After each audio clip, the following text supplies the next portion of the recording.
A few years ago, India Irie came out with a song called I Am Not My Hair. And when she came out with that song, oh my God, could I relate? Because the journey of my relationship with my hair has been, uh, uh, I'm sure a lot of women my age, I'm 60 years old, I'm sure a lot of black women can relate to this. When I was a little girl, from as far back as I can remember, uh, my hair was really thick and kinky, 4C, thick, kinky, nappy. And back in the day, that wasn't considered beautiful. The media's image of beauty was always the light skin with the long wavy hair or the straight hair. And so I felt like something was wrong with me. Not to mention the fact that whenever I sat on the floor or in a chair, wherever I was, in front of my mother or my aunt, my grandmother, whoever was doing my hair, they would just struggle. They would grab it and yank it and snatch it and pull it and, oh my God, and complain the whole time. Oh my God, your hair is so thick, it's so nappy, it's so kinky. And it made me feel like I had a dilemma growing from my scalp. So by the time I reached middle school and I decided I'm gonna do my own hair, I'm laughing because it didn't turn out well. I would try to fix it up myself, and I'm sure I looked crazy most days going to school. Then I discovered perms, and I straightened my hair, and it all fell out. And I burned my scalp, and I wore scarves to school in the 9th grade. That was painful because people talked about me. You know what I mean? It was rough. Then I got to high school, and I discovered the Jerry curl. And that worked out. It worked out quite well for a few years. But Jerry curls, but I always, no matter what I did to my hair, I always hated it.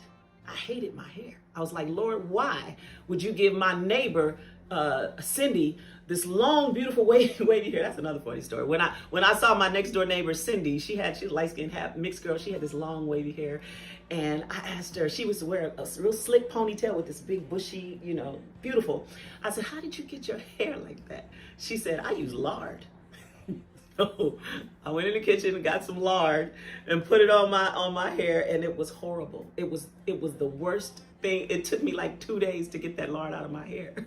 So I've been through it when it comes to my hair, but the beauty of this story is that I reached the age of 59 just a year ago. And I looked at myself, and then I watched all you young women who have embraced this whole natural hair journey. And I thought I would never be able to do it because it was just so deeply ingrained in me, the hatred for my hair. And then I don't know exactly what happened. One day I just decided, I decided to accept my hair, accept who I am and what I have, and then I decided I want to develop a relationship with my hair. So I tried dreadlocks. That didn't work. They started breaking off. So I cut my hair off a couple of years ago. I did the big chop. And I was able to not only accept my hair, accept who I was and what I have, but I actually fell in love with it. And if you look at all my promotional pictures, I have this little short red afro, and I think it's beautiful. And I'm so grateful to have come to this stage in my life where I love me. I love my kinks. I love my naps. I love my 4C. I love who I am. And I hope that if there's somebody that's watching this and you have this experience where you are always wearing a weave, not because, the weave is pretty and you just want a certain look, but you wear a weave because you want to cover up who you really are. I hope that you can reach the place where I've reached, where you not only accept it. I wrote in this book, there's a whole chapter on acceptance. Accepting who you are, what you have, accepting your aging. I write about accepting being 60 years old. That's another topic. But not only have I accepted who I am and what I have, but I love me. I love my kinks. I love my naps. I love my 4C. I love who I am. I love who God made me. And I hope you do too. Hi, this is Jackie Goucher. And all of these books that I have written are available on my website, JackieGoucher.com. But this one in particular, Raising Kings, is my favorite. If you have children, you really need to read this book. And even if you don't, it will bless you. JackieGoucher.com. Get them today.